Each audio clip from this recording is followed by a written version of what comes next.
Welcome back to కథల పొదరిల్లు. ఈరోజు కథ love you my wife episode number 23. రచించిన వారు చిన్ను గారు. ప్లీజ్ వీడియోకి చిన్న లైక్ చేయండి. జాను, నువ్వేంటి ఇంకా ఇలానే ఉన్నావు? నేను నీకేం చెప్పాను? ఆల్రెడీ అనసూయ గారు స్టార్ట్ అయ్యారంట. అమ్మా, నేను కూడా రెడీ అయ్యాను కదా అంటూ జానకి తనను తాను చూసుకుంటూ ఉంది.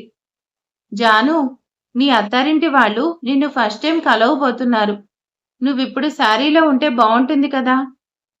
అమ్మా, ఆ వచ్చే వాళ్ళకి నచ్చాల్సింది నేను, అంతేకాని నేను వేసుకునే డ్రెస్ కాదు కదా. ఫేస్ అలా సాడ్గా పెట్టకండి మేడం. ఇప్పుడేంటి, నేను శారీ కట్టుకోవాలి అంతే కదా. అలా చూస్తావేంటి? నాకు కట్టుకోవడం రాదు కదా, హెల్ప్ చెయ్యి అంటూ జానకి అనేసరికి నవ్వుతూ, ఇప్పుడు కాకపోతే ఇంకెప్పుడు నేర్చుకుంటావు అంటూ జానకి కోసం మంచి శారీ సెలెక్ట్ చేసింది. జేపీ గారు, షాపింగ్కి అందరూ రెడీ అయ్యారు. మీరు కూడా షాపింగ్కి వస్తున్నారా? అసలే గోల్డ్ షాపింగ్. వదిన ఫుల్ పర్మిషన్ ఇచ్చేసింది. నేను వెంటనే గోల్డ్ పర్చేస్ చేసి నా ఫాలోవర్స్కి గోల్డ్ టూర్ చేసేయాలి. ఛా కావేరి, నువ్వెప్పుడు అలా కావేరిలోనే ఉండవే. నేను పీస్ఫుల్గా ఉంటాను. ఈ పెళ్ళే జరిగితే తర్వాత మన సిచ్యువేషన్ ఏంటి అనేదేం లేదు. నువ్విలా హ్యాపీగా ఉన్నావు. డాడ్, మన సిచ్యువేషన్కి ఎలాంటి ప్రాబ్లం లేదు. హర్ష నందన్ జ్యువెలరీస్ని హ్యాండ్ ఓవర్ చేసుకోవడానికి అట్లీస్ట్ ఇంట్రెస్ట్ చూపించట్లేదు. తనకు నచ్చిన బిజినెస్ స్టార్ట్ చేస్తున్నాడు. ఇంకేంటి ప్రాబ్లం డాడ్? నాకు నామినీకి పెళ్ళైతే ఈ ప్రాపర్టీ మన సొంతం అవుతుంది. నామినీని పెళ్లి చేసుకోవడం, అసలు నామినీకి పెళ్లి చేస్తుందనే నమ్మకం నాకు లేదు కన్నా. నాకు లేదు. కన్న కూతుర్ని పని మనిషిని చేసేసింది. నువ్వేమో ఆ నామినీని ట్రాప్లో పడేసి నిన్ను లవ్ చేసేలా చేయలేకపోతున్నావు. నాకెందుకో డౌట్గా ఉంది. Nominee love somebody. Dad, same doubt నాకు కూడా ఉంది. బట్ అను అత్త మాట దాటి పెళ్లి చేసుకునే ధైర్యం లేదు కదా. అత్తను నాకు నామినీకి పెళ్లి చేయడానికి ఒప్పించు. తర్వాత అంతా అదే జరుగుతుంది. కల్పిత్, ఆ నందన్ ఆస్తి మీద నా అథారిటీ ఉండాలని నా ఆశ అలానే మిగిలిపోయింది. అది నువ్వైనా ఫుల్ఫిల్ చేయాలి. నీకు నామినీకి పెళ్లి చేయడానికి అనసూయని నేను ఒప్పిస్తాను. మీకు టైం చెప్పాను కదా. అందరూ ఇలానే లేట్ చేస్తారా? ఎవరికి రెస్పాన్సిబిలిటీ లేదు. టైం అవుతుంది, పదండి అంటూ అను ఆంటీ అనేసరికి అందరూ కూడా తన వెనకే వస్తుంటే అను ఆంటీ వాళ్ళతో కలిసి వస్తున్న నామినీని చూడగానే కోపంగా చూస్తూ, నేను చెప్పింది ఫ్యామిలీ మెంబర్స్కి, అంతేకాని పని వాళ్ళకు కాదు అంటూ సీరియస్గా అంది. అను, నామిని మన కూతురు. తను చేసిన చిన్న తప్పుకి తనకింత పెద్ద శిక్ష అవసరమా? తన అన్న పెళ్లిలో తను ఉండకూడదా? ఉండకూడదు, అంతే. నేను చెప్పాను కదా. అది ఇప్పుడు నా కూతురు కాదు, ఈ ఇంటి పని మనిషి మాత్రమే. తప్పు చేస్తే ఎవరైనా ఆ పనిష్మెంట్ని ఫేస్ చేయాల్సిందే. ఈ పెళ్లిలో ఎక్కడ కూడా అది నందన్ ఫ్యామిలీ మెంబర్గా పార్టిసిపేట్ చేయకూడదు. నా మాట కాదు అంటే ఈ పెళ్లిలోనే ఉండదు అంటూ అనసూయ కోపంగా అనేసరికి ఆనంద్ చెయ్యి విడిపించుకుంటూ నామిని కిచెన్లోకి వెళ్ళిపోయింది. అను నామిని చేసిన పనికి తనకి ఇంత పెద్ద శిక్ష అవసరమా? ఆనంద్ గారు, తప్పు అంటే చిన్నదా పెద్దదా కాదు. తప్పు అంటే తప్పే. ఆ తప్పుకి శిక్ష అనుభవించాల్సిందే. అనుభవించనివ్వండి.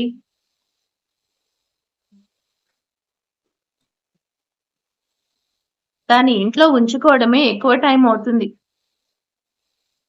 పదండి, రామా టైం అవుతుంది. నాన్న అంటూ పిలిచేసరికి రామా కూడా తన రూమ్ నుంచి అప్పుడే బయటకు వచ్చాడు. కల్పిత్, నువ్వేమో పెళ్లికి ఒప్పించమన్నావు. ఇక్కడ పెళ్లిలో ఉంటుందనితేనే ఒప్పుకోలేదు. అలాంటిది నామినీకి నీకు పెళ్లి చేస్తుందా అనేసి జేపీ అంకుల్ ఓ వియర్డ్ లుక్తో సైలెంట్గా చూస్తుండిపోయాడు. అమ్మా, మనం వచ్చి చాలా టైం అవుతుంది. బట్ ఇంతవరకు అసలు వాళ్ళు రాలేదు. వాళ్ళ కోసం మనం వెయిట్ చేయడం ఏంటి? జాను, ఇప్పుడు వాళ్ళు నీ కాబోయే అత్తింటి వాళ్ళు కదా. కాస్త మంచిగా మాట్లాడడం నేర్చుకో అంటుండగాని అనసూయ వాళ్ళ కారు వాళ్ళ ఎదురుగా వచ్చి ఆగింది. జాను, వాళ్ళు కూడా వచ్చేసినట్టున్నారు, పద. ఏవండి, మీరేంటి ఇక్కడే ఉన్నారు? పదండి. అంటూ కవిత అనసూయ వాళ్ళకి ఎదురుగా వెళ్ళింది. షూ నేనెందుకు వెళ్ళాలి? వాళ్ళే వస్తారు కదా! నన్ను పంతంతో పెళ్లి చేసుకుంటుంది కదా! నేనెక్కడా తగ్గేదే లేదు అని తెలిసేలా చేయాలి కదా! అంటూ జానకి అక్కడే ఉంది. తన కొడుకును కూడా తీసుకొచ్చింది కదా! టైం చూసి అసలు వాళ్ళ ఇంటెన్షన్ ఏంటో అడిగి తెలుసుకోవాలి.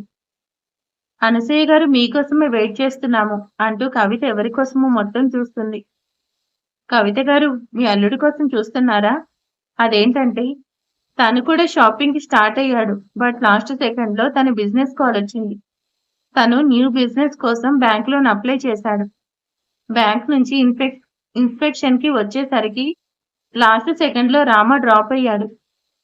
అనసూయ గారు మనం పెళ్లి సంబంధం మాట్లాడుకున్నామే కానీ ఆ అబ్బాయితో మాట్లాడింది లేదు. కలిసింది కూడా లేదు. తను వచ్చుంటే బాగుండేది కదా! శేఖర్ గారు చెప్తున్నారు కదా లాస్ట్ మినిట్‌లో డ్రాప్ అవ్వాల్సి వచ్చిందని. రేపు ఎంగేజ్‌మెంట్‌లో కలుస్తాం. అండ్ అలానే మాట్లాడతాం. ఇంకేంటి ప్రాబ్లమ్? చెప్పండి టైం అవుతుంది పదండి అంటూ కవిత అనేసరికి అందరూ కూడా లోపలికొస్తున్నారు. మా అను చెల్లెమ్మ గురించి తనకు తెలియక చాలా ఎక్సైట్ ఫీల్ అవుతుంది. ఈ పెళ్లితో ఏమవుతుందో, ఎలాంటి సిచ్యువేషన్స్ రాబోతున్నాయో తెలియడం లేదు అంటూ జేపీ అంకుల్ స్వతహంగా అనుకుంటూ ఉన్నాడు. జానకి నువ్వేంటి నా కోసమే వెయిట్ చేస్తున్నావా? నువ్వు శారీలో చాలా బాగున్నావు. నీకిప్పుడే పెళ్లి కల వచ్చేసింది. ఈ అనసూయ కోడలంటే ఆ మాత్రం ఉండాలి కదా! నాకు నా ఐడెంటిటీ లేదా నన్ను కేవలం అనసూయ కోడలనే ట్యాగ్‌తో నిలబెట్టాలని చూస్తున్నారు. అనసూయ కొడుకు అని అనిపించుకోవడం నీ కొడుక్కి ఇష్టమేమో కానీ నాకు కాదు. జానకి ఏం చూస్తున్నావు? మీ అత్తయ్య మావయ్య కాళ్ళకి నమస్కారం చెయ్యమ్మా అంటూ కవిత అనేసరికి జానకికి ఇష్టం లేకున్నా కవిత చెప్పినట్టే చేసింది. జానకి నీకు అందరు తెలీదు కదా! నేను నీకు అందరినీ పరిచయం చేస్తాను. కవిత గారు అవసరం లేదు. నా కోడలికి అందరూ బానే తెలుసు. అంతే కదా జానకి? ఇంకేమైనా తెలీదనుకుంటే పెళ్ళైతే అదే తెలుస్తుంది. పెళ్లి తర్వాత అక్కడే ఉంటుంది కదా! అన్నీ తెలుసుకుంటుందిలే. అనసూయ మాటల్లో ఏదో వ్యంగ్యంగా వెటకారం కనిపిస్తుంటే జానకి తననే చూస్తుంది. జానకి నా ఫ్యాన్ కదా! నా అలా కావేరిలో ఫ్యాన్ పేజ్‌కి ఫాలో అవుతుంది.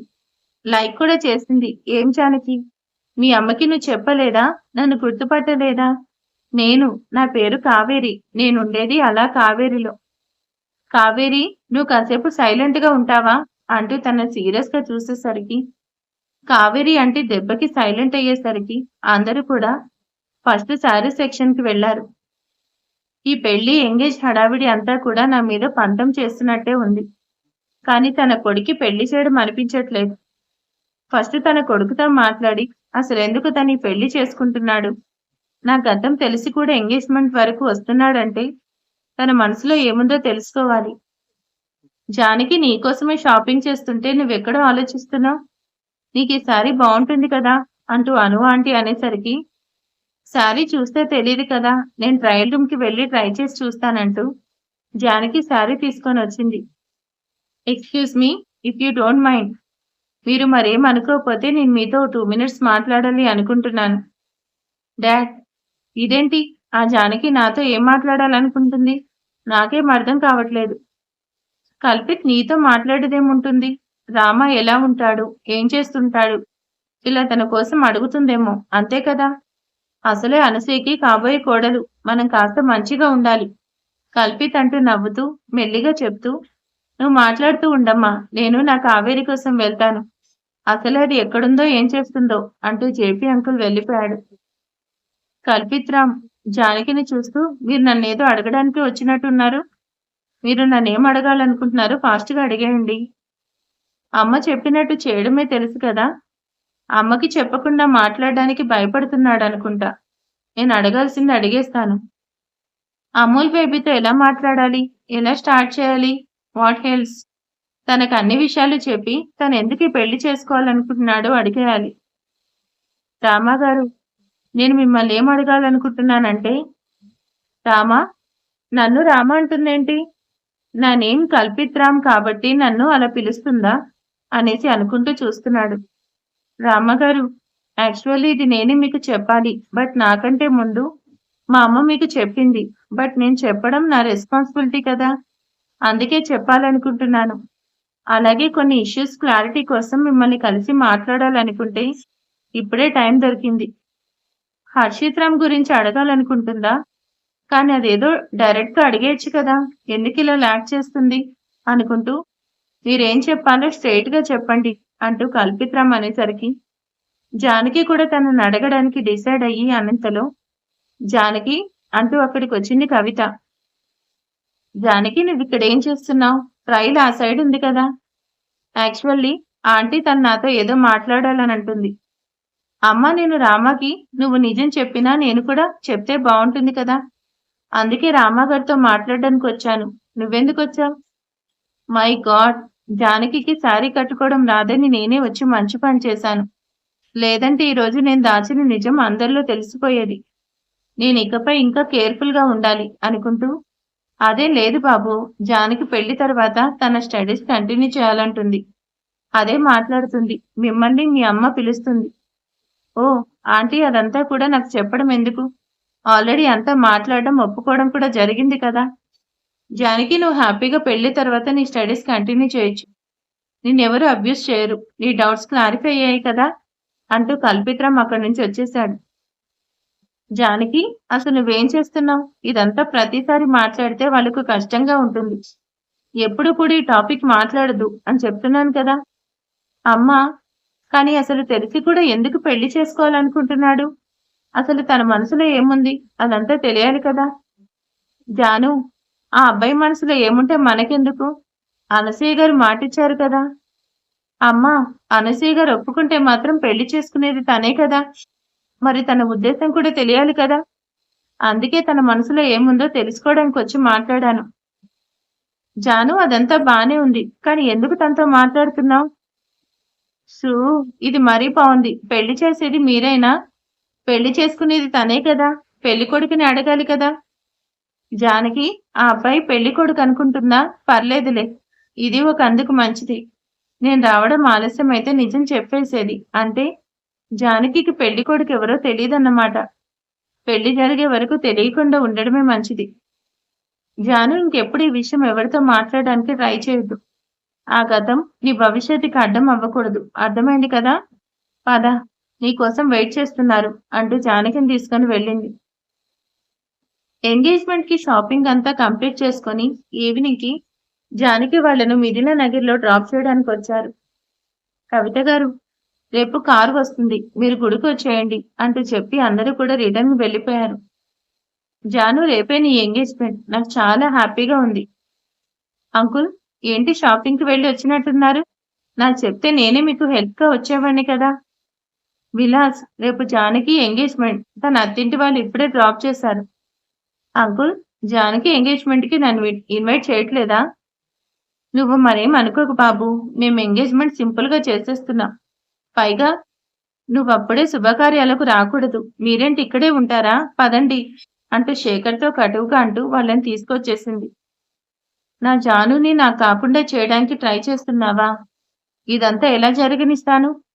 అసలు జానకిని నన్ను కాదని పెళ్లి చేసుకుంటే వాడికి నేనేంటో పరిచయం చేస్తానంటూ తన పిడికిలి బిగించి జానకిని వెనక నుంచి కైపుగా చూస్తున్నాడు.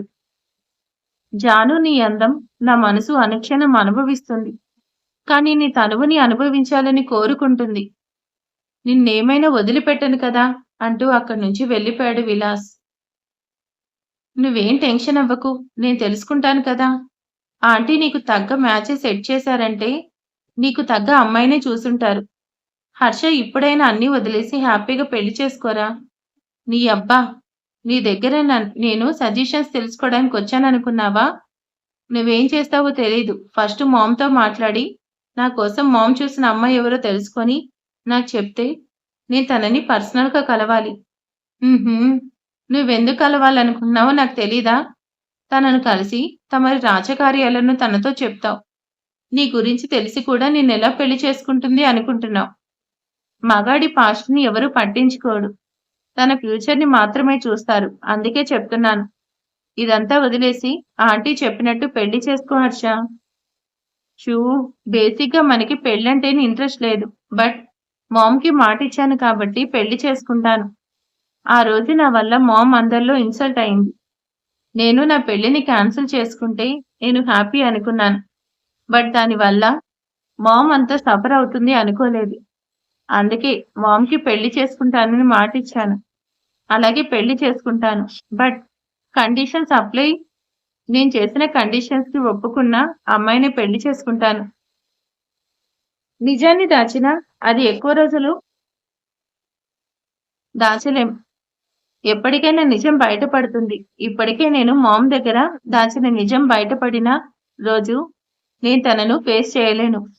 అలానే నిజం తెలియకుండా నా లైఫ్‌లోకొచ్చే అమ్మాయి ముందు కూడా తప్పు చేసినట్టు నిలబడడం నాకిష్టం లేదు.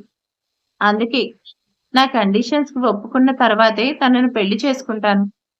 ఫ ఫస్ట్ అసలు ఆ అమ్మాయి ఎవరో తెలియట్లేదు. నేనేమో మామ్‌ని డైరెక్ట్‌గా అడగలేను. ఈరోజు తనతో మాట్లాడే ఛాన్స్ దొరికింది అనుకుంటే నువ్వు కాల్ చేసి ఇన్వెస్టర్స్ వస్తున్నారంటూ నాన్‌సెన్స్ క్రియేట్ చేశావు. ఆహా! నేనేదో కావాలని చేసినట్టు చెప్తున్నావు. నువ్వే కదా బిజినెస్ స్టార్ట్ చేయడం కోసం లోన్ అప్లై చేశావు. నువ్వు కావాలనుకుంటే ఆంటీ కోట్లు ఇన్వెస్ట్ చేస్తుంది. బట్ ఓన్‌గా స్టార్ట్ చేయాలనే కదా నువ్విదంతా చేసి నన్నంటున్నావా?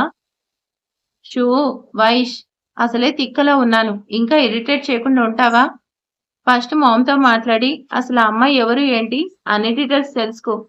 తన క్యారెక్టర్ తెలిస్తే ఈ పెళ్లి ఆపడానికి ఏమైనా ఛాన్స్ ఉందేమో తెలుస్తుంది.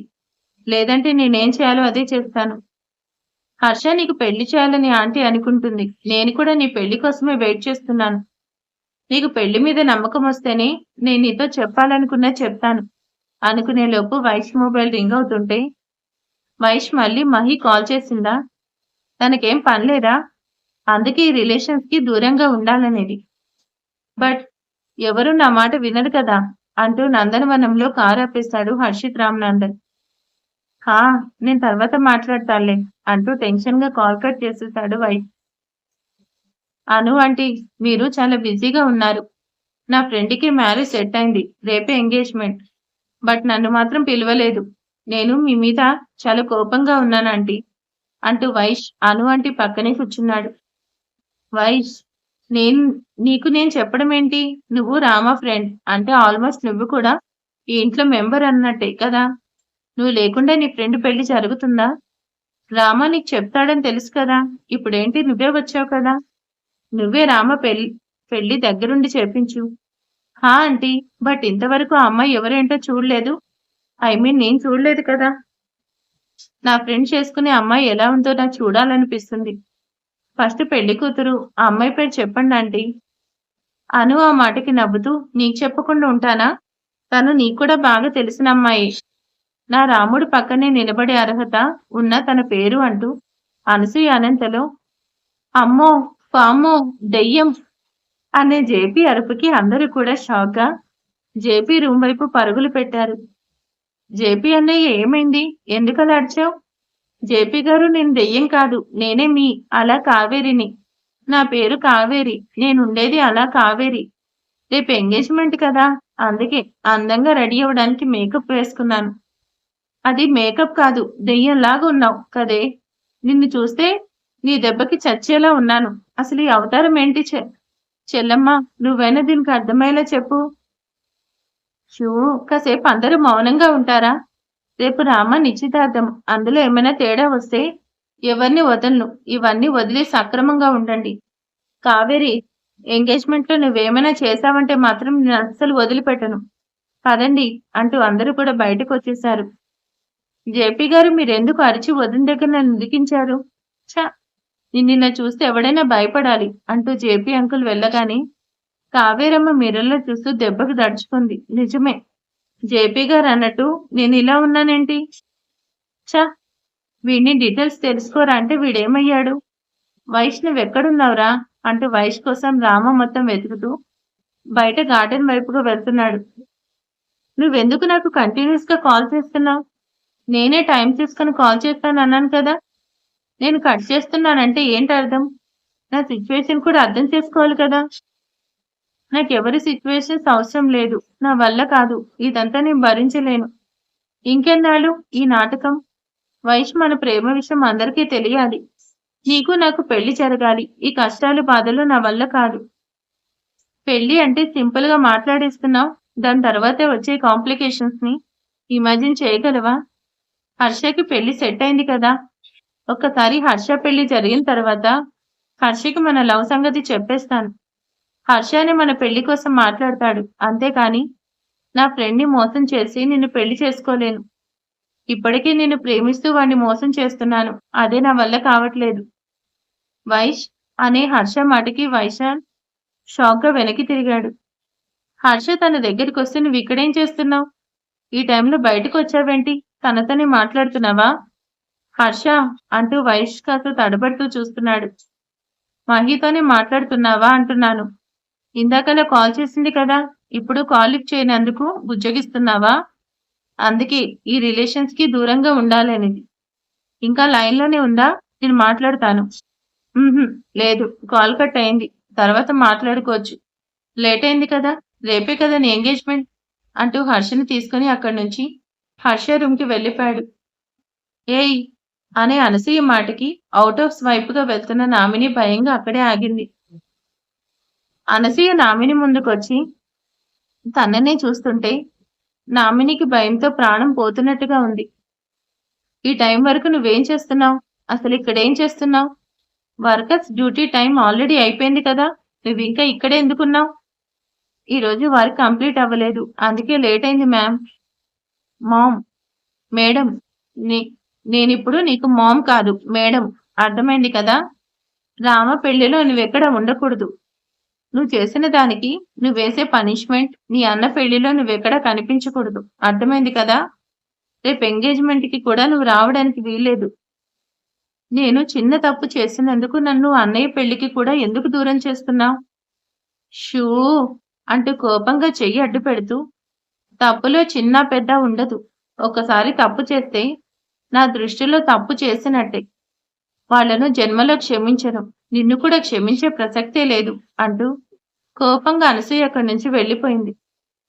అనసూయమ్మ అత్తకి కోడలిగా వచ్చిన తర్వాత జానకి దాచిన నిజం తెలిసిన రోజు జానకి సిచ్యువేషన్ ఏంటో అసలు అబద్ధమే సహించలేక కూతుర్ని దూరం పెట్టింది. కోడలి వదిలిపెడుతుందా? చూద్దాం నెక్స్ట్ ఎపిసోడ్ లో. మరి ఇక ఎల్లుండు ఇది ఇంకా రేపు ఎపిసోడ్ లో ఏం జరుగుతుంది? మరి ఎంగేజ్మెంట్ లో వాళ్ళిద్దరు కలుస్తారా? మళ్ళీ ఎంగేజ్మెంట్ కూడా రామా లేకుండా జరుగుతుందా? చూద్దాం ఏం జరగబోతుందో నెక్స్ట్ ఎపిసోడ్ లో. ఈ రోజు వీడియో ఎలా ఉందో ప్లీజ్ కామెంట్ చేసేయండి, లైక్ చేయండి. Thank you.